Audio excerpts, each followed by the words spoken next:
Hi friends, எல்லோரும் எப்படி இருக்கீங்க? நான் காய் கட் பண்ணுறதுக்காக சக்கரவள்ளி கிழங்கு எடுத்து வச்சுருக்கேன். மணத்தக்காளி கீரை வாங்கியிருந்தேன். அதை கட் பண்ணி பாசிப்பருப்பு போட்டு வேக வச்சு கூட்டு பண்ணுறதுக்கு ரெடி பண்ணிகிட்ருக்கேன். ஜீரகம் தேங்காயெல்லாம் அரைச்சி விட்டு அதுக்கப்புறம் பூண்டு குழம்புக்கு பூண்டை உரித்து வச்சுருக்கேன். பூண்டு தக்காளி போட்டு காரக்குழம்பு. இன்றைக்கி எங்கள் வீட்டில் சமையல் சாதம் ரெடியாகிடுச்சு. சாதம், சக்கரவள்ளி கிழங்கு பொரியல், மணத்தக்காளி கீரை கூட்டு,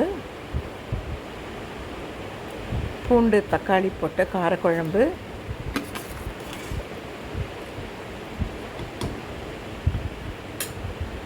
தக்காளி ரசம். இதான் இன்றைக்கி எங்கள் வீட்டில் சமையல். உங்கள் வீட்டில் என்ன சமையல் சொல்லுங்கள். Okay, thank you, see you, bye.